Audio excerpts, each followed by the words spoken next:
नमस्कार साथियों, आप सभी का स्टडी 91 के इस ऑनलाइन प्लेटफॉर्म पर मैं अमित आप सभी का हार्दिक स्वागत करता हूं। साथियों, हम सभी बात कर रहे हैं ईवीएस की क्लास पर और आपको पता होगा पर्यावरण अध्ययन की बात करें तो आज हम सभी का क्लास जो होगा वह 5वां क्लास होगा। आप सभी की को बात किया जाए एससीईआरटी और एनसीईआरटी की बुक के जो क्वेश्चन हैं, जो एनसीईआरटी के हैं और एससीईआरटी के, उनके जो महत्वपूर्ण क्वेश्चन हैं उनको एमसीक्यू फॉर्म में आप सभी को प्रोवाइड किया जा रहा है। तो एक बार आप सभी थोड़ा सा सेशन को शेयर करते हुए क्लास को लाइक कर देंगे। बेहतरीन सेशन आप सभी के लिए होने वाला है और इससे आप बहुत कुछ सीखने वाले हैं, क्योंकि आप जानते हैं जो आपका बीपीएससी की बात करें TI 3.0 के लिए जो ईवीएस के क्वेश्चन पूछे जाते हैं वह 15 क्वेश्चन पूछे जाते हैं।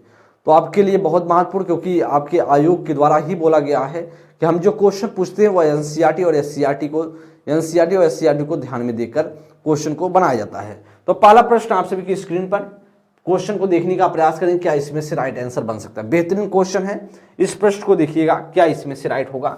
हम फास्ट चलने की कोशिश करेंगे और हर प्रश्न को ध्यानपूर्वक आप देखते हुए चलेंगे। करण निम्नलिखित में से कौन सा पक्षी कैक्टस के पौधे या मेहंदी की बाड़ के बीच अपना घोंसला बनाता है? फाख्ता, भारतीय राबिन, बारबेट या उपरोक्त में से एक से उपरोक्त में से कोई नहीं। तो कौन सा ऐसा पक्षी है जो कैक्टस के पौधे या मेहंदी की बाड़ के बीच अपना घोंसला बनाता है? बेहतरीन क्वेश्चन है और ऐसे क्वेश्चन आपके पेपर में देखने को मिलेंगे। तो भैया इसमें से जो राइट आंसर बनेगा वह प्रश्न संख्या ऑप्शन संख्या क्या इसमें से राइट आंसर होगा? वह ऑप्शन संख्या ए राइट होगा। कौन सा? फाख्ता होगा। ऑप्शन संख्या ए इसका करेक्ट आंसर है। तो वह ऐसा पक्षी है जो अपना घोंसला बनाता है मेहंदी की बाड़ के बीच। नेक्स्ट आगे प्रश्न संख्या सेकंड, करा पक्षियों की उस प्रजाति का क्या नाम है जिसमें नर पक्षी अपने सुंदर घोंसले बनाते हैं और मादा पक्षी उनमें से केवल एक घोंसला चुनती हैं और उनमें अंडे देती हैं? क्रस शकरखोरा, बया बीकर या टेलर बर्ड या उपरोक्त में से एक से उपरोक्त में से कोई? बहुत बेहतरीन क्वेश्चन है और ऐसे क्वेश्चन आपको देखने को मिलेंगे। करा पक्षियों का उस प्रजाति का क्या नाम है जो नर पक्षी अनेक प्रकार के सुंदर घोंसले बनाते हैं लेकिन सब में नहीं देती है मादा, जो अंडे केवल उन्हीं में देती हैं जो खुद से एक घोंसला चुनती है जो उनमें अंडे देती हैं। तो कौन सा होगा, कौन से प्रजाति का इसमें से राइट आंसर बनेगा? तो हम जानते हैं उसे बोला जाता है बया बीबर। तो कौन सा होगा? ऑप्शन संख्या बी इसका राइट आंसर होगा। बया बीबर आपका इसमें से करेक्ट ऑप्शन। तो पक्षियों की उस प्रजाति का नाम है बया बीबर। नेक्स्ट आगे, निम्नलिखित में से कौन सा पक्षी घोंसला नहीं बनाता है? कौन सा ऐसा पक्षी जो घोंसला बनाता ही नहीं है? भाई साहब करा कबूतर, कठफोड़वा या कोयल या उपरोक्त में से एक से उपरोक्त में से कोई नहीं। कौन सा ऐसा पक्षी है जो अपना घोंसला नहीं बनाता है? बेहतरीन क्वेश्चन है। तो हम जानते हैं वह अपना कौन सा नहीं बनाता है, वह कोयल होगा। ऑप्शन संख्या सी इसमें से राइट आंसर होगा, कोयल। नेक्स्ट प्रश्न संख्या फोर्थ, निम्नलिखित में से किन पक्षियों के चोंच में निस्यंदन तंत्र होता है? बेहतरीन प्रश्न है। किन पक्षियों की चोंच में निस्यंदन तंत्र होता है? रॉबिन में या फ्लेमिंगो, जैसे हंसावर बोलते हैं, गौरैया या उपरोक्त में से एक से उपरोक्त में से कोई नहीं। बेहतरीन क्वेश्चन है, आंसर देते हुए चलेंगे और अपने आप को मूल्यांकन करते हुए चलेंगे। तो किन पक्षियों के चोंच में निस्यंदन तंत्र नहीं होता? उनका नाम है फ्लेमिनो, जिसे हंसावर बोलते हैं। ऑप्शन संख्या बी। देखिए ये सारे पक्षियों के नाम है एनसीईआरटी की बुक में दिए गए हैं। आपको वैसे आप देखेंगे कोई नॉर्मल सा बुक पढ़ेंगे ना तो ऐसे क्वेश्चन आपको देखने को नहीं मिलते हैं, लेकिन जब एनसीईआरटी बोला गया है तो फिर उससे बाहर क्या होगा? प्रश्न संख्या बी ऑप्शन 6 नंबर, सही कथन को आपके सामने चुनना है। कौन सा इसमें से राइट होगा? अंडे देने वाले जंतुओं के बाहरी कान होते हैं। भाई जो अंडे देते हैं उन जंतुओं की बात करें, बाहरी कान होते हैं। करा कि जिन जानवरों के बाहरी कान होते हैं, जिन जानवरों के क्या होते हैं? बाहरी कान होते हैं, उनके शरीर पर बाल होते हैं। भाई कह रहा है पक्षियों के कान उन्हीं उड़ान के दौरान संतुलन बनाए रखने में मदद करते हैं, या फिर जानवरों पर विभिन्न पैटर्न या उनकी त्वचा पर बालों के कारण होता है। तो कह रहा है कि इसमें से क्या होगा? केवल ए, केवल बी या केवल सी या उपरोक्त में से एक से उपरोक्त में से कोई नहीं।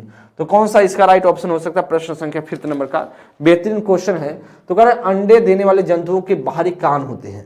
जो अंडे देते हैं क्या उनके बाहरी कान होते हैं? ऐसा आपसे पूछ रहा है। क्या इसके देख लीजिए, बहुत बेहतरीन प्रश्न है। इसमें से कौन सा राइट ऑप्शन होगा? क्वेश्चन बेहतरीन, 4 कंटेंट आपके पार्ट दिए गए हैं ABCD करके, और इसमें से आपसे कह रहा कि कौन सा इसका राइट आंसर होगा। जो राइट ऑप्शन होगा ऑप्शन संख्या डी, एक से अधिक। देखिए, जानवरों पर विविध पैटर्न उनकी त्वचा पर बालों के कारण होते हैं, ठीक है, ऑप्शन संख्या आपका डी सही है।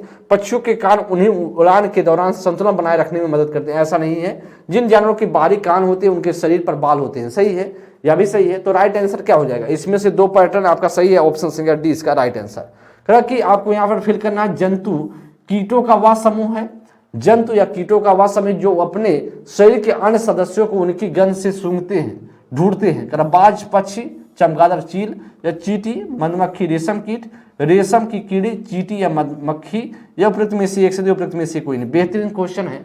जंतु या कीटों का वह समूह जो अपने समूह के अन्य सदस्यों को किसी हिसाब से ढूंढते हैं, गंध के हिसाब से ढूंढते हैं। क्या इसमें से राइट होगा? प्रश्न संख्या 6 में क्या इसमें से राइट आंसर बनेगा? बहुत अच्छा प्रश्न है। गंध के द्वारा पहचानते हैं अपने समूह को। तो बाज, पक्षी, चमगादड़, चील, ऐसा कुछ नहीं है, ये ऑप्शन तो गलत होगा। अच्छा, इसमें बी ऑप्शन में बात करें, चींटी, मधुमक्खी, रेशम कीट, बहुत अच्छा, बी ऑप्शन इसका राइट आंसर होगा। रेशम की कीड़े सही है भाई, चींटी, लेकिन मक्खी ऐसा नहीं करती, ऑप्शन संख्या सी गलत होगा। तो राइट आंसर सीधा सा बी ऑप्शन।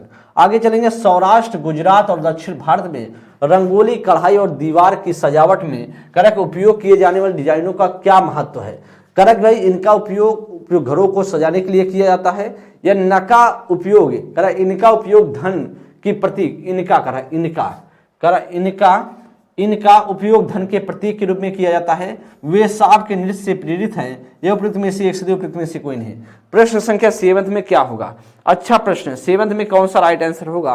कह कि सौराष्ट्र, गुजरात और दक्षिण भारत में रंगोली, कढ़ाई और दीवार की सजावट उपयोग की जाने वाले डिजाइनों को क्या कहते हैं? वे सांप के नृत्य से प्रेरित हैं। क्या इसमें से राइट ऑप्शन होगा? बहुत अच्छा प्रश्न है, बेहतरीन प्रश्न संख्या 7। सौराष्ट्र, गुजरात, दक्षिण भारत में रंगोली, कढ़ाई और दीवार की सजावटों का उपयोग किए जाने वाले डिजाइनरों को क्या कहा जाता है? कि वे सांप के नृत्य से प्रेरित है, एकदम सही है। उनका उपयोग धन के प्रतीक रूप में किया जाता है, या उनको उपयोग घर के सजावट के रूप में? इसमें से जो राइट होगा, वे सांप के नृत्य से प्रेरित होते हैं, ऑप्शन संख्या सी। आगे चलेंगे, पार्टी में उपयोग किए जाने वाले अधिकांश संगीत वाद्य यंत्र किस सामग्री से बने होते हैं? लकड़ी से, धातु या लकड़ी से, प्लास्टिक से, उपयुक्त में से एक से, उपयुक्त में से कोई नहीं। तो क्या पार्टी में उपयोग किए जाने वाले अधिकांश जो संगीत वाद्य है वह किससे बने होते हैं? किससे बने होते हैं? तो क्या लकड़ी से? भाई साहब, लकड़ी से तो होते हैं, धातु और लकड़ी से, एकदम सही है, धातु और लकड़ी से बने होते हैं, ऑप्शन संख्या बी। प्लास्टिक से ना, तो लकड़ी भी सिर्फ नहीं होगा, ना सिर्फ प्लास्टिक होगा, धातु और लकड़ी होगा, ऑप्शन संख्या इसका बी ऑप्शन राइट आंसर बने। प्रश्न संख्या 8, क्या सांप खेतों में क्या खाते हैं? जो सांप होते हैं खेतों में क्या खाते हैं? करेक्ट भाई, फसलें खाते हैं, पक्षियों को, या फिर आपके चूहे, खरगोश या मेढक, या उपयुक्त में से एक से, उपयुक्त में से कोई नहीं। तो सांप खेतों में क्या खाते हैं? सांप खेतों में क्या खाते हैं, ऐसा आपसे पूछ रहा है। तो फसलें खाते हैं, भाई साहब फसलें थोड़ी ना खाते हैं, पक्षियों ना, चूहे खाते हैं, खरगोश खाते हैं, मेढक खाते हैं, ऑप्शन संख्या आपका सी ऑप्शन बनेगा। क्या बनेगा? सांप जो खाते हैं वे खाते हैं सी ऑप्शन। नेक्स्ट, कालबेलिया नृत्य क्या है? सपेरों द्वारा सांपों के साथ किया जाने वाला नृत्य है, या ग्रामीण के मनोरंजन के लिए किया जाने वाला नृत्य है, या सांप के नृत्य के समान हरकतों वाला एक नृत्य है, उपयुक्त में से एक से, उपयुक्त में से कोई नहीं। प्रश्न संख्या 10 नंबर में कौन सा राइट ऑप्शन होगा? इसमें से बेहतरीन क्वेश्चन है, इस प्रश्न को देखने का प्रयास कीजिएगा। करेक्ट भाई साहब, आपका कालबेलिया जो नृत्य होता है कि ये कालबेलिया नृत्य क्या है? तो कालबेलिया नृत्य लगभग करके हम बात करेंगे तो राजस्थान के क्षेत्र में यह ज्यादा फेमस है। तो इसमें कह रहा कालबेलिया नृत्य क्या है? कह रहा कि सपेरों द्वारा सांपों के साथ किया जाए नृत्य। भाई सपेरों के साथ सांपों के साथ नृत्य नहीं किया जाता है, इसमें गलत हो। ग्रामीण के मनोरंजन के लिए किया करने वाला नृत्य है ना, यह सांप के नृत्य के समान क्या होता है? हरकतें वाला एक नृत्य होता है, जैसे सांप नृत्य करते हैं ना, उसी प्रकार से कहीं ना कहीं जो मनुष्य है नृत्य करते हैं, उसी प्रकार का हरकत करते हैं, इसीलिए कालबेलिया नृत्य इसे बोला जाता है। आपका राइट ऑप्शन होगा सी। यह सारी चीजें एनसीईआरटी की बुक में आपको अवेलेबल मिलेंगी। कभी कभी लोग दवा लेने से पहले अपनी नाक क्यों पकड़ लेते हैं? इसे बेहतर ढंग से सूंघने के लिए, या स्वाद से बचने के लिए, या गंध से बचने के लिए, या उपयुक्त में से एक से, उपयुक्त में से कोई नहीं। तो बताइएगा इसमें से क्या राइट ऑप्शन होगा? जब हम दवा लेने से पहले अपनी नाक क्यों बंद कर देते हैं? उन्हें बेहतर ढंग से सूंघने के लिए नहीं। कह रहा है कि खाद स्वाद से बचने के लिए एकदम सही है। गंध से बचने के लिए या गलत होगा, गंध से नहीं, आपका स्वाद से, जिससे कम स्वाद हो। आपका जो राइट आंसर होगा वो ऑप्शन संख्या बी। नेक्स्ट है, कह रहा कि यहां पर कह रहा कि जीभ के किस, जीभ के किस हिस्से में सबसे अधिक स्वाद कर सकते हैं। जीभ के, आप कर आप जीभ के, यहां पर देखिए क्वेश्चन है, आप बोल सकते हैं, आप जीभ के किस हिस्से में सबसे अधिक स्वाद प्राप्त कर सकते हैं। सामने की ओर या पीछे की ओर या जीभ की बाईं ओर या उपयुक्त में से एक से अधिक, उपयुक्त में से कोई नहीं। आप किस हिस्से में जब से ज्यादा स्वाद जो है पसंद करते हैं जी, बताइएगा इसमें से कौन सा राइट ऑप्शन होगा। बेहतरीन क्वेश्चन है भाई साहब, आपसे कह रहा है कि नहीं जी, आप जीभ के किस हिस्से से सबसे अधिक स्वाद प्राप्त करते हैं, तो सामने की ओर से हम क्या करते हैं, वह स्वाद को ज्यादा चखते हैं, स्वाद को ज्यादा क्या करते हैं, चखते हैं। तो आज जो आप जीभ के किस हिस्से से सबसे अधिक स्वाद प्राप्त करते हैं वह होगा सामने की ओर से, जीभ के, जैसे जीभ का सामने आगे भाग का, उसी से हम पहचान जाते हैं जी। क्या होगा, तीखा होगा, मीठा होगा। जब गीली रोटी को कुछ दिन तक रखा जाता है तो उस पर क्या दिखाई देता है। बैक्टीरिया दिखाई देता है या फिर कवक, वायरस या उपयुक्त में से एक से अधिक, उपयुक्त में से कोई नहीं। जब गीली रोटी को हम कुछ दिन तक क्या रख देते हैं, जब हम गीली रोटी को कुछ दिनों तक रख दिया जाता है तो उस पर क्या दिखाई देने लगता है, तो उस पर हम जानते हैं क्या बैक्टीरिया होगा, नहीं बैक्टीरिया नहीं, कवक दिखाई देने लगता है। क्या कवक दिखाई, वायरस नहीं, आपका कवक दिखाई देने लगता है। ऐसा आपका बी ऑप्शन, सबके सब एनसीईआरटी में। नेक्स्ट करा, स्टार्च की उपस्थिति को जांचने के लिए आयोडीन के हल्के घोल से परीक्षण करने पर निम्नलिखित में से क्या रंग आता है। नीला काला, नीला बैगनी, नीला नारंगी या उपयुक्त में से एक से दो, उपयुक्त में से कोई नहीं। तो प्रश्न संख्या 14 की बात करेंगे हम, स्टार्च की उपस्थिति में। बेहतरीन प्रश्न है, इसमें से क्या राइट ऑप्शन होगा जी, इसका क्या राइट ऑप्शन होगा। स्टार्च की उपस्थिति में जांच के लिए आयोडीन के हल्के घोल के परीक्षण करने पर निम्नलिखित में से कौन सा रंग आता है, तो वह रंग आता है नीला, और नीला काला आता है, नीला काला आता है। ऑप्शन संख्या ए बनेगा, नीला और काला, इससे ध्यान दीजिएगा, नीला और काला आता है। नेक्स्ट प्रश्न आगे चलेंगे, यहां पर प्रश्न संख्या 15, भोजन महीनों तक खराब नहीं होते यदि हम इस ताप पर संग्रहित किया जाए। -18 degree Celsius, 5 degree Celsius, 10 degree Celsius, उपयुक्त में से एक से, उपयुक्त में से कोई नहीं। प्रश्न संख्या 15 नंबर के लिए कौन सा राइट ऑप्शन होगा कि हम भोजन महीनों तक खराब नहीं होता है यदि कितने टेम्परेचर पे हम रखें। तो आप कह सकते हैं एनसीईआरटी में दिया गया -18 डिग्री सेल्सियस, ऑप्शन संख्या इसमें ए ऑप्शन बनेगा। कह कि जो प्रशीतक द्रव्य के वांछनीय गुणों के बारे में निम्नलिखित में से कौन सा कथन गलत है। क्या प्रशीतक द्रव्य में उच्च परावैद्युत क्षमता होनी चाहिए, या फिर कर वाष्पन की गुप्त ऊष्मा बहुत अधिक होनी चाहिए, या फिर आपका होगा प्रशीतक द्रव्य का हिमांक निम्न होना चाहिए, या उपयुक्त में से एक से, उपयुक्त में से कोई नहीं। तो प्रश्न संख्या 16 में क्या राइट ऑप्शन होगा जी, इसमें से क्या राइट ऑप्शन होना चाहिए जी, एकदम बताएंगे। इसमें से करें कि कौन सा कथन इसमें से गलत है, कौन सा कथन कराए प्रशीतक के मामले में, कौन सा इसमें से गलत होगा। तो हम जानते हैं प्रशीतक द्रव्य में उच्च परावैद्युत क्षमता होनी चाहिए, यह तो सही है भाई। कर वाष्पन की गुप्त ऊष्मा बहुत अधिक होनी चाहिए, यह भी सही है, लेकिन प्रशीतक द्रव्य का हिमांक निम्न होना चाहिए, यही बात गलत है, और राइट ऑप्शन भी सी ऑप्शन बनेगा। नेक्स्ट है, कारण निम्नलिखित में से कौन सा एक कार्बनिक प्रशीतक है, निम्न में से कौन सा एक कार्बनिक प्रशीतक आपसे पूछ रहा है। Carbon dioxide, sulphur dioxide, ethyl आपका क्लोराइड, या उपयुक्त में से एक से, उपयुक्त में से कोई नहीं। सारे के सारे आप एनसीईआरटी की बुक, तो 17 नंबर में कौन सा होगा भाई साहब, कह एक कार्बनिक प्रशीतक, कार्बन डाइऑक्साइड ना है, सल्फर डाइऑक्साइड नहीं है, इथाइल क्लोराइड है, ऑप्शन संख्या इसका सी ऑप्शन बनेगा। तो आप कह सकते हैं एक कार्बनिक प्रशीतक के रूप में कौन सा होगा, कार्बन प्रशीतक के रूप में आपका भैया इथाइल क्लोराइड हो जाएगा। नेक्स्ट ऑप्शन, चल प्रश्न चलते हैं, प्रशीतक का निम्नलिखित में से कौन सा गुण अवांछनीय है। उच्च क्रांतिक तापमान, या उच्च क्वथनांक, या फिर करा वाष्पीकरण के उच्च गुप्त ऊष्मा, या उपयुक्त में से एक से, उपयुक्त में से कोई नहीं। कौन सा इसमें से करा अवांछनीय है, प्रशीतक के बारे में कौन सा अवांछनीय है। क्या भाई साहब यहां पर देखिए, करा अवांछनीय कौन सा गुण अवांछनीय होगा, वह होगा उच्च क्वथनांक वाला होगा। क्या होगा, उच्च क्वथनांक इसका अवांछनीय गुण है, वांछनीय गुण नहीं, अवांछनीय गुण है अगर हम उच्च क्वथनांक की बात करेंगे। नेक्स्ट आपसे सामने 19 नंबर का, प्रमाणित बीज किसकी संतान है। प्रमाणित बीज किसकी संतान, सारे के सारे आपको एनसीईआरटी की बुक में दिखेंगे। नाभिक बीज का, आधार बीज का या प्रजनक बीज का या उपयुक्त में से एक से दो उपयुक्त में से कोई नहीं। तो प्रमाणित बीज किसकी संतान है?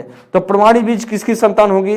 वह प्रजनक बीज की होगी। ऑप्शन संख्या सी। क्या होगा? प्रजनक बीज की होगी। प्रमाणित बीज किसकी संतान? ऑप्शन संख्या सी होगा। नेक्स्ट है 20 नंबर, निम्नलिखित में से कौन सा रसायन आलू में प्रस्फुटन विरोधी के स्वरूप में प्रयोग किया जाता है? एंटाजिन या एथिलीन या क्लोरफ्रोमाम या उपयुक्त में से एक से दो उपयुक्त में से कोई नहीं।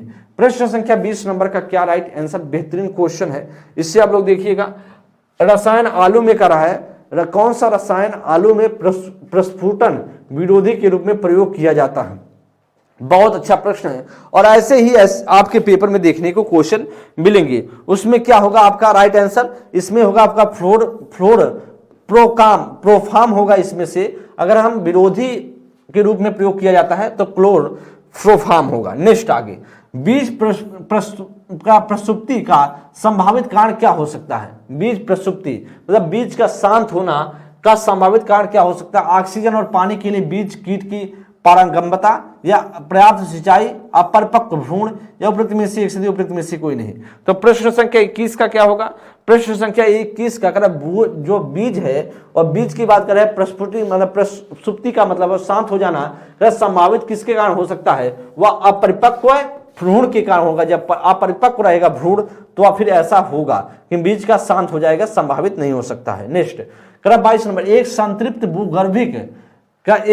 भूगर्भीय इकाई जो एक कुएं को सहारा देने के लिए पर्याप्त दर पर कुओं को जल दे सकती है, उसे कहा जाता है जलभृत या काट्स या कास्ट या मुहाना या उपयुक्त में से एक से दो उपयुक्त में से कोई नहीं। प्रश्न संख्या 22 नंबर बेहतरीन क्वेश्चन है। प्रश्न संख्या 22 को देखिएगा, क्या इसमें से मेरे भैया हो सकता है एक संतृप्त भूगर्भीय इकाई जो एक दूसरे को सहारा देने के लिए पर्याप्त दर पर कुओं को जल दे सकती है, उससे हम क्या कहा जाता है? बहुत इंपॉर्टेंट प्रश्न है और सारे के सारे ऐसे लाइन आपको देखने को मिलेंगे एनसीईआरटी में। तो इससे हम बोलते हैं क्या? इससे हम बोलते हैं जलभृत बोलते हैं, जलभृत कहा जाता है, उसे हम जलभृत कहते हैं। नेक्स्ट है 23 नंबर, वह द्रव जिसमें पदार्थ घुल जाता वह क्या कहलाता है? सतह पर तैरने वाला या घुला हुआ पदार्थ या विलायक या उपयुक्त में से एक से दो उपयुक्त में से कोई नहीं। तो वह पदार्थ जिसमें पदार्थ घुल जाता है उसे हम क्या बोलेंगे? विलायक बोलते हैं। ऑप्शन संख्या सी, ये आपने सुना होगा, विलायक उसे बोला जाता है। नेक्स्ट प्रश्न, उसे विलायक। लोहे की सुई पानी की सतह पर क्यों तैरती है? द्रव की उत्प्लावता के कारण या फिर गुरुत्वाकर्षण के द्वारा, पृष्ठ तनाव के द्वारा, उपयुक्त में से एक से दो उपयुक्त में से कोई नहीं। तो लोहे की सुई पानी की सतह पर क्यों तैरती है? क्यों तैरती है इसे बताइएगा। लोहे की सुई पानी की सतह पर क्यों तैरती है? उसका रीजन क्या? द्रव की उत्प्लवता की बात करें ना, गुरुत्वाकर्षण बल नहीं भैया, उसका होगा पृष्ठीय तनाव की वजह से। किसकी वजह से? पृष्ठीय तनाव की वजह से जो लोहे की सुई है पानी की सतह पर तैरता रहता है। नेक्स्ट 25 नंबर, वर्षा की बूंदों का आकार गोलकाय क्यों होता है? वर्षों की जो बूंदें होती हैं वह गोल क्यों होती है? पृष्ठ तनाव की वजह से या कोशिका के आकर्षण के कारण से या फिर नीचे की ओर गति की वजह से या उपयुक्त में से एक से दो उपयुक्त में से कोई नहीं। तो गोल क्यों होती है? वर्षा की बूंद का आकार गोल क्यों होता है, ऐसा आपसे पूछ रहा है। गोल क्या होता है आप जानते हैं, पृष्ठ तनाव की वजह से वह जो है वर्षा की बूंदें गोल होती है। वर्षा की बूंदें क्या होती हैं? गोल होती है। किसकी वजह से? पृष्ठ तनाव की वजह से। नेक्स्ट 26 नंबर, किस द्रव्य को सार्वत्रिक विलायक कहा जाता है? किस द्रव्य को, कौन सा ऐसा द्रव्य है जिसे सार्वत्रिक विलायक बोला जाता है? जिसे हम बोलते हैं सार्वत्रिक का मतलब है सब में मिल जाता हो। दूध है, जल है, मिट्टी का तेल है, उपयुक्त में से एक से दो उपयुक्त में से कोई नहीं। तो क्या है आपका भाई? सार्वत्रिक बोला जाता है, जल को बोला जाता है, क्योंकि जल सब में मिला दिया जाए तो कोई विशेष फर्क नहीं पड़ता है, तो सार्वत्रिक सभी में मिल जाता है। नेक्स्ट आगे 26 का बी ऑप्शन। 27, जल का वाष्पीकरण होता है हिमांक पर तभी सभी तापमानों पर, क्वथनांक पर या उपयुक्त में से एक से दो उपयुक्त में से कोई नहीं। जल का वाष्पीकरण कब होता है? जल का वाष्पीकरण कब होने लगता है? जल का वाष्पीकरण कब होता है? क्या भाई साहब आपका हिमांक पर होगा या सभी तापों पर होगा या क्वथनांक पे होगा? तो सिर्फ क्वथनांक पे नहीं, सभी तापमान पर क्या होता है? जल का वाष्पीकरण होता है। ऑप्शन संख्या बी, कितना भी टेम्परेचर रहे उसका वाष्पीकरण होता है हमेशा से। तो टेम्परेचर थोड़ा भी ज्यादा हुआ तब भी वाष्पीकरण होगा। जल का वाष्पीकरण सभी तापमानों पर होता है। नेक्स्ट, निम्नलिखित में से कौन सा कथन ऊर्ध्वपातन की प्रक्रिया को सर्वोत्तम व्याख्या करता है? बेहतरीन क्वेश्चन है। ऊर्ध्वपातन की बात कर रहा है, प्रक्रिया को सर्वोच्च कहता है। ऊर्ध्वपातन का मतलब होता है ठोस से सीधा गैस में कन्वर्ट होना, किसी पदार्थ का मध्यवर्ती द्रव अवस्था में गुजरने बिना, कि द्रव अवस्था से गुजरे बिना सीधे ठोस से गैस अवस्था में परिवर्तन होना, वह प्रक्रिया जिसके द्वारा वायु में जलवाष्प द्रव जल में परिवर्तित हो जाती है, वह प्रक्रिया जिसके द्वारा जल द्रव से गैस या वाष्प में परिवर्तित हो जाता है। यह उपयुक्त में से एक से दो उपयुक्त में से कोई नहीं। तो मैंने ऊर्ध्वपातन में बताया कि सीधे क्या होगा, ठोस से गैस में कन्वर्ट हो जाएगा। सीधे क्या होगा, ठोस से गैस में कन्वर्ट हो जाएगा। इस बात को ध्यान दीजिए। इसमें इसी ऑप्शन में लिखा है, ए ऑप्शन में लिखा है कि नहीं लिखा है, ऐसा कंडीशन ए ऑप्शन में लिखा है। क्या करा ए ऑप्शन, भैया यही तो बोल रहा ना, कह रहे कि देखिए किस ए ऑप्शन में किसी पदार्थ का मध्यवर्ती जो द्रव अवस्था है उससे गुजरे बिना सीधे क्या ठोस से गैस में कन्वर्ट हो जाना, उसे हम ऊर्ध्वपातन बोलते हैं। ए ऑप्शन होगा। बेहतरीन क्वेश्चन है और इसी प्रकार के क्वेश्चन मिलेंगे। 29 नंबर, निम्नलिखित में से कौन सा रोग मच्छरों से फैलते हैं? Malaria, pneumonia, dengue, chikungunya. A C केवल बी या केवल बी डी या उपयुक्त में से एक से दी, उपयुक्त में से कोई नहीं। तो प्रश्न संख्या 29 नंबर का क्या होगा, तो इसमें से क्या राइट ऑप्शन बन सकता है? मलेरिया की बात करें मलेरिया होगा, ठीक है। आपका डेंगू भी है। चिकनगुनिया की बात करें आपका चिकनगुनिया जी, इसमें से क्या होगा आपका राइट ऑप्शन?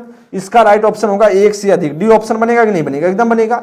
सिर्फ क्या बनेगा, देखिए एक से अधिक बनेगा कि नहीं बनेगा। मलेरिया भी होता है, डेंगू भी होता है, चिकनगुनिया, निमोनिया थोड़ी ना होता है मच्छर से। तो राइट ऑप्शन होगा इसका ए, सी और डी आप कर सकते हैं, एक से अधिक। ठीक है, नेक्स्ट प्रश्न आगे चलेंगे हम सभी अगले क्वेश्चन पर। आपके सामने नेक्स्ट प्रश्न है, प्रश्न संख्या 30। एलिफेंटियासिस किसके कारण होता है? चपटे कृमि की वजह से, फीता कृमि की वजह से, फाइलेरिया कृमि की वजह से, उपयुक्त में से एक से दो, उपयुक्त में से कोई नहीं। एलिफेंटियासिस किसके वजह से हो रहा है? किसकी वजह से होता है? एलिफेंटियासिस किसके वजह से होता है? बहुत बेहतरीन प्रश्न है। क्या अब आप कहेंगे चपटे कृमि की वजह से नहीं, फीता कृमि की वजह से नहीं, फाइलेरिया कृमि की वजह से होता है। ऑप्शन संख्या सी। नेक्स्ट आगे 31 नंबर, प्रारंभिक समय से किस पेड़ की छाल का उपयोग मलेरिया की दवा के बनाने में किया जाता है? प्रारंभिक समय, शुरुआत से जो मलेरिया की दवा बनाने में किसके कारा की छाल का, किस पेड़ की छाल का उपयोग किया जाता है? सागौन का नहीं, सिनकोना का एकदम, कदम का नहीं। इसमें से जो राइट ऑप्शन होगा वह सिनकोना होगा। ना ए होगा ना सी होगा, आगे बात है ही नहीं, तो सी कोना होगा। ऑप्शन संख्या इसका बी ऑप्शन। नेक्स्ट, रोनाल्ड रोज को 1902 में चिकित्सा के क्षेत्र में नोबेल पुरस्कार किस शोध करने के लिए मिला था? कारण डेंगू मच्छर से फैलता है इसके लिए, या अगर डेंगू मच्छर से फैलता है इसके लिए, या मलेरिया मच्छर से फैलता है इसके लिए, या प्लेग पिस्सुओं से फैलता है इसके लिए, या उपयुक्त में से एक से उपयुक्त में से कोई नहीं। तो क्या इसका राइट ऑप्शन होगा? इसके लिए बताइएगा। करा को 1902 ईस्वी में रोनाल्ड रोज को नोबेल चिकित्सा के क्षेत्र में नोबेल पुरस्कार दिया गया था शोध करने के लिए।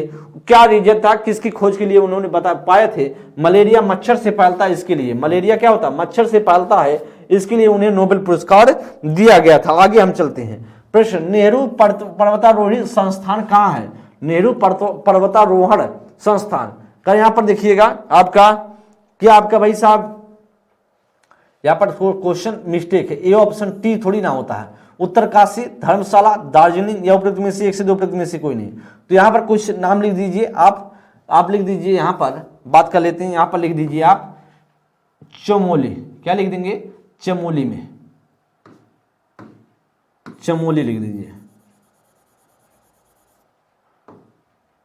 चमोली।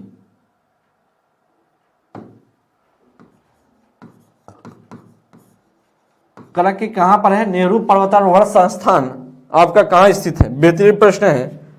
आप देखिएगा नेहरू पर्वतारोहण संस्थान कहां स्थित है? तो भैया इसमें से जो संस्थान है उत्तरकाशी में है। कहां पर? उत्तरकाशी में, बी ऑप्शन राइट आंसर बनेगा। नेक्स्ट प्रश्न आगे चलेंगे। माउंट एवरेस्ट की चोटी पर चढ़ने वाले पहले व्यक्ति कौन थे? शेरपा तेनसिंह, या सर एमंड हेनरी, या सुनील कुमार, या उपयुक्त में से एक से दो, उपयुक्त में से कोई नहीं।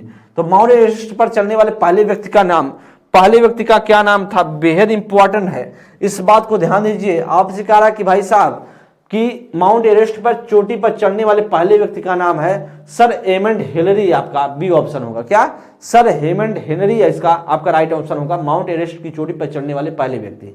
नेक्स्ट है 35 नंबर, माउंट एवरेस्ट के शिखर पर पहुंचने वाली पहली भारतीय महिला कौन सी है?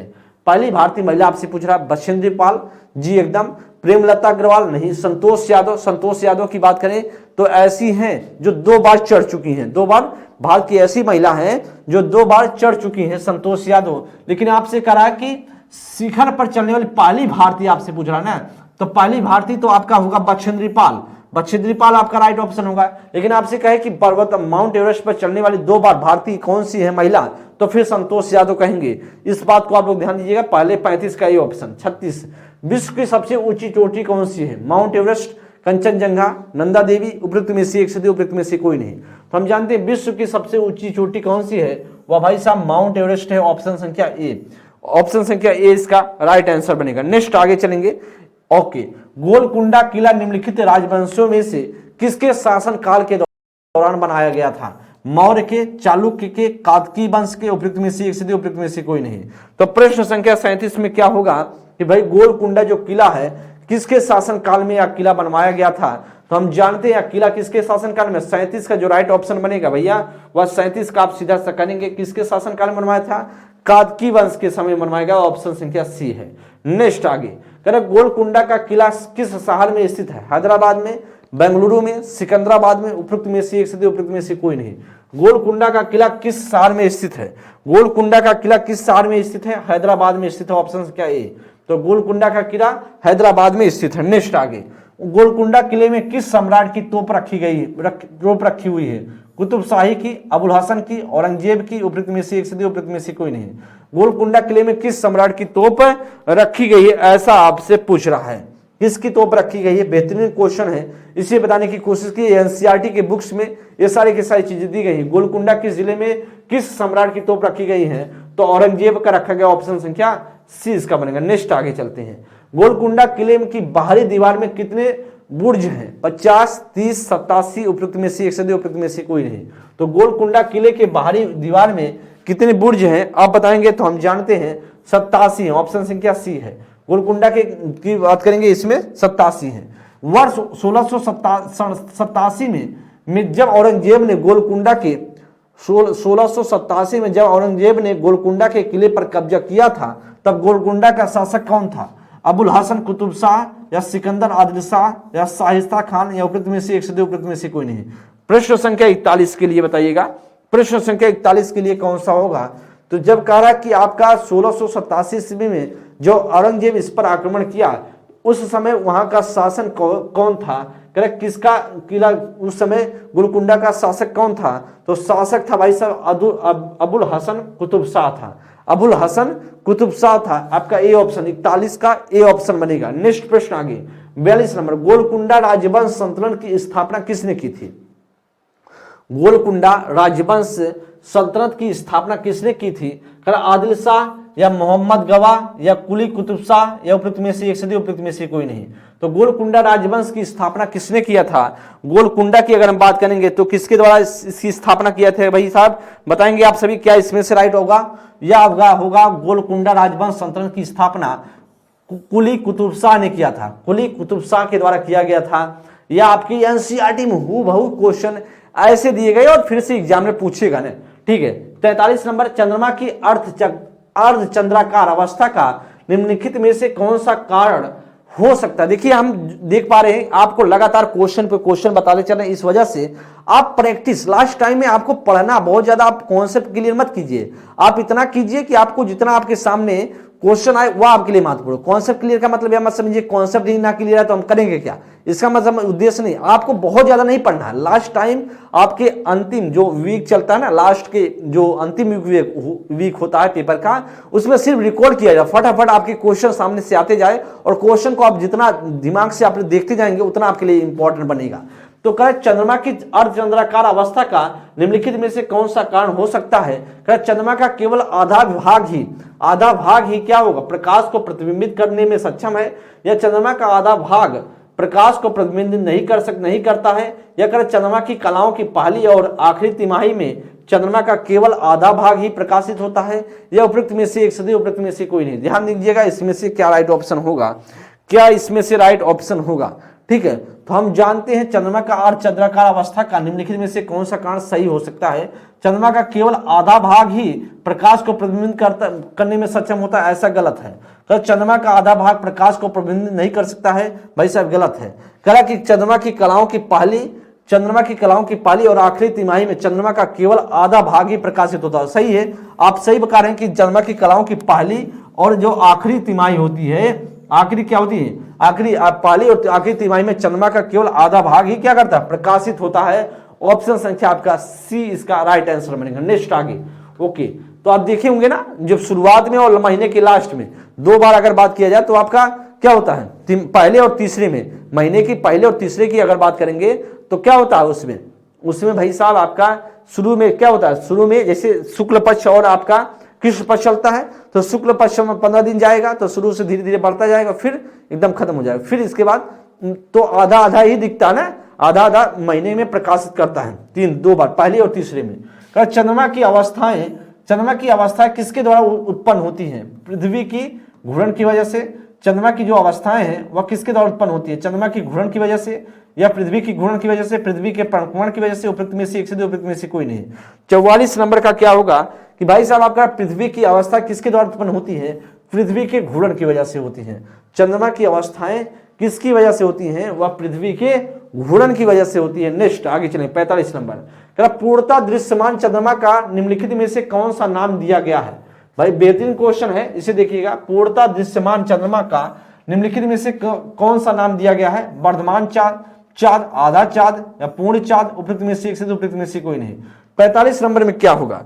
45 नंबर में क्या राइट ऑप्शन बन सकता है? करेक्ट, पूर्णतः दृश्यमान चंद्रमा का, जब पूर्णतः दृश्यमान चंद्रमा का निम्नलिखित में से किस नाम को जानते हैं? हम पूर्ण चंद्र के नाम से जानते हैं। जब पूर्णतः दृश्यमान हो जाएगा चंद्रमा तो पूर्ण चंद्रमा के नाम से जाना जाएगा। ऑप्शन संख्या 45 का सी ऑप्शन। नेक्स्ट है, सुनीता विलियम्स ने बच्चों को अपने भविष्य के सपने के बारे में क्या बताया और क्यों? का डॉक्टर बनने के लिए ताकि वह गरीबों को इलाज कर सके, इसके बारे में बताया था। क्या कर? एक शिक्षिका बनने के लिए ताकि वह बच्चों को साझा कर सके कि विज्ञान और गणित का हमारा दैनिक जीवन में गहरा संबंध है। एक वैज्ञानिक बनने के लिए ताकि वह अंतरिक्ष में रहते हुए इस्तेमाल की जाने वाली विभिन्न चीजों को आविष्कार कर सके। यह उपयुक्त में से एक से दो, उपयुक्त में से कोई नहीं। बहुत इंपॉर्टेंट प्रश्न है। सुनीता विलियम्स ने क्या मतलब बच्चों को अपने भविष्य के बारे में, अपने भविष्य के बाद सपने की में क्या बताया था? अपने भविष्य के सपने के बारे में क्या बताया था और क्यों बताया था? प्रश्न संख्या 46 नंबर। प्रश्न संख्या 46 नंबर जी, इसमें बताएंगे आप सभी क्या राइट ऑप्शन होगा। तो कह रहा कि सुनीता की डॉक्टर बनने के लिए ताकि वह गरीबों को इलाज कर सके, नहीं, ऐसा उन्होंने नहीं बताया। एक शिक्षिका बनने के लिए ताकि वह बच्चों को समझा सके कि विज्ञान और गणित का हमारे जीवन में कितना गहरा संबंध है। ऑप्शन संख्या आपका बी बनेगा। ऑप्शन संख्या बी इसका राइट ऑप्शन बनेगा जी। कितना गहरा क्या है संबंध है, इसके लिए बात करें। एक वैज्ञानिक बनने के लिए ताकि वह अंतरिक्ष से रहते हुए इस्तेमाल की जाने वाली विभिन्न चीजों का आविष्कार कर सकते हैं, इसका कोई मतलब नहीं था। तो जो राइट आंसर होगा ऑप्शन संख्या इसका बनेगा बी ऑप्शन। ध्यान दीजिएगा, अच्छा प्रश्न है, बहुत महत्वपूर्ण प्रश्न है। ऐसे प्रश्न पेपर में देखने को मिलेंगे। 47 नंबर, सुनीता विलियम्स ने सबसे लंबी अंतरिक्ष उड़ान का नया रिकॉर्ड कब बनाया? सन 2002 में या सन 2005 में, सन 2007 में, उपयुक्त में से एक से दो, उपयुक्त में से कोई नहीं। क्या इसमें से राइट ऑप्शन होगा? बेहतरीन क्वेश्चन है, इसे आप लोग देखिएगा क्या आपका राइट ऑप्शन बन सकता है। क्या इसमें से आपका राइट ऑप्शन बनाया जा सकता है? इसे आप देखने की कोशिश कीजिएगा, आपका क्या राइट ऑप्शन होगा। अच्छा प्रश्न है, इस प्रश्न को देखिए और बताने की कोशिश कीजिएगा। इस प्रश्न को देखिएगा और बताने की कोशिश कीजिएगा क्या इसमें से राइट ऑप्शन बन सकता है। अच्छा प्रश्न है, क्या इसमें से राइट ऑप्शन होगा? सुनीता विलियम्स ने सबसे उड़ान बात की है, कब इसका होगा? आपका 2007 में होगा। तो सुनीता विलियम्स ने सबसे लंबी अंतरिक्ष उड़ान का नया रिकॉर्ड कब बनाया? 2007 में बनाया। नेक्स्ट है, अर्थात सुनीता विलियम्स के बारे में निम्नलिखित में से कौन सा कथन सही है? वह भारतीय मूल की दूसरी महिला अंतरिक्ष यात्री है, वह भारतीय मूल की पहली महिला अंतरिक्ष यात्री थी, वह पहली महिला अंतरिक्ष यात्री है, यह क्या उपयुक्त में से एक से दो, उपयुक्त में से कोई नहीं। बहुत इंपॉर्टेंट है प्रश्न, इससे आप लोग देखिएगा क्या इसमें से आपका राइट ऑप्शन बन सकता है जी। इसके लिए आप बताइए कौन सा आपका राइट ऑप्शन बनेगा, इसका कौन सा राइट ऑप्शन बनेगा। बहुत अच्छा प्रश्न है जी, इसमें से कौन सा आपका राइट ऑप्शन बन सकता है?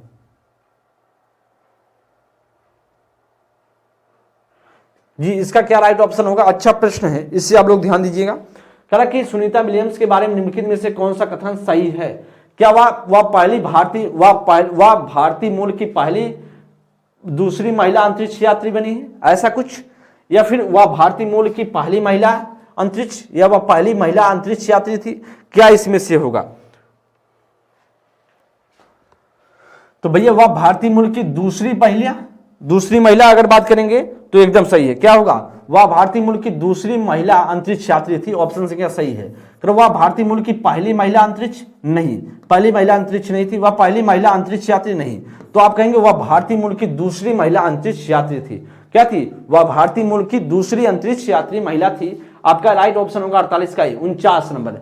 निम्नलिखित में से कौन सा त्योहार चंद्रमा से संबंधित है? गुरु पूर्णिमा, दशहरा, मुहर्रम, या उपरोक्त में से एक से उपरोक्त में से कोई नहीं। तो आप जानते हैं, आपके सामने भाई साहब है, कौन सा त्योहार चंद्रमा से संबंधित होगा? तो कौन सा त्योहार? वह गुरु पूर्णिमा होगा, ऑप्शन संख्या ए। दशहरा इसका कोई मतलब नहीं, मुहर्रम से भी इसका कोई मतलब नहीं है, वह गुरु पूर्णिमा होता है जो चंद्रमा से संबंधित है। नेक्स्ट प्रश्न, आज का अंतिम प्रश्न, निम्नलिखित में से कौन सा स्वच्छ ईंधन का एक उदाहरण है? बेहतरीन क्वेश्चन। निम्नलिखित में से कौन सा स्वच्छ ईंधन का एक उदाहरण होगा? पेट्रोल है, मोम है, कोम है, या प्रोपेन है, या उपरोक्त में से एक से उपरोक्त में से कोई नहीं। इसमें तो 6 ऑप्शन लगा दिया गया, चलिए कोई बात नहीं है। तो इसमें से क्या स्वच्छ ईंधन का एक उदाहरण कौन सा होगा? तो स्वच्छ ईंधन की बात करेंगे तो प्रोपेन और ब्यूटेन होता, प्रोपेन और ब्यूटेन ना, प्रोपेन और ब्यूटेन जी, प्रोपेन और ब्यूटेन जो आपके एलपीजी में यूज करते हैं, आप सभी एलपीजी में यूज करते हैं। और प्रोटीन और क्या होता है? वह होता प्रोपेन और ब्यूटेन, क्योंकि पेट्रोल तो होगा नहीं। करेक्ट, स्वच्छ ईंधन का उदाहरण नहीं, मोम भी नहीं होगा, कोक भी नहीं होगा, तो हम कह सकते हैं प्रोपेन होगा, ऑप्शन संख्या डी इसका राइट ऑप्शन है। तो आप सभी को कुछ चीजें समझ में आया होगा कि किस प्रकार से आप सभी के पेपर में क्वेश्चन पूछे जाने की संभावनाएं रहेंगी और किस प्रकार से एग्जामिनर आपके क्वेश्चन पूछने का प्रयास करता है। तो इससे आप थोड़ा सा सीख पाए होंगे कि आपको किस आधार पर अच्छे से समझना सीखना। फास्ट चले हैं, लेकिन आपको अधिक से अधिक, हमारा कोशिश है कि अधिक से अधिक आपको यह सीआरटी और एनसीईआरटी, जो एनसीईआरटी है जो पूरे भारत में बुक चलता है, एनसीईआरटी की बात करेंगे, एनसीईआरटी की जो पूरे भारत की बात करें, एनसीईआरटी की जो क्लास 3, 4 और 5 की एनसीईआरटी की बुक जो पूरे भारत में चलती है, और यह सीआरटी जो बिहार सरकार की है, 3, 4, 5 की बुक है, 3, 4, 5 जो बिहार सरकार की हैं, बिहार सरकार की उनके बुक का जो क्वेश्चन है, बिहार सरकार की बात करेंगे, जो उनके बुक का है क्वेश्चन एमसीक्यू उससे करवा दिया जाए, जिससे आपको कोई भी असुविधा ना हो, आप लोग सीख के जाएंगे। तो क्योंकि आप जानते हैं कि आपको 15 क्वेश्चन यहीं से देखने को मिलेंगे। कितने क्वेश्चन? 15 क्वेश्चन देखने को मिलेंगे। और ईबीएस अगर 15 क्वेश्चन आपके सही हो गए ना, तो आप समझिए कि आपके लिए बहुत इंपॉर्टेंट बनेगा, सिलेक्शन में बहुत रोल अदा करने वाला है। ठीक है, तो इससे अच्छे से वॉच कीजिए, समझिएगा, सीखिएगा। जैसा भी सेशन लगा हो, एक बार आप सभी क्लास को जाते जाते एक बार प्रयास करेंगे बताने का, और आप अच्छे से चीज़ों को सीखिए फिर से एक बार फास्ट तरीके से, जैसे आपने वीडियो देखा। अब आप अगली बार जब देखेंगे तो 1.5 करके देख लीजिए, या उससे स्पीड कर लिए, या जब जहां तक आपको लगे कि हाँ मेरा दिमाग एक्सेप्टेबल कर रहा है, मतलब एक्सेप्ट कर पाएगा चीज़ों को समझने में, उतना स्पीड करके आप देख सकते हैं। तो जितना रिकॉल करके जाएंगे उतना आपके लिए बेहतर होगा। क्वेश्चन यहीं से आने वाले, क्योंकि आयोग के द्वारा ऐसा बोला गया है, सीआरटी और एनसीईआरटी की बुक का ही कलेक्शन के क्वेश्चन होंगे जो आपके लिए महत्वपूर्ण होगा। सिलेबस उस तरह का कोई नहीं है, बस सीआरटी एनसीईआरटी बोला गया है। तो सभी साथियों को तहे दिल से शुक्रिया। आपको जैसा भी सेशन लगा हो, आप सभी अब कमेंट बॉक्स में जाकर के अपनी राय जरूर देने का प्रयास कीजिएगा। सभी को बहुत बहुत धन्यवाद। Thank you class, thank you so much.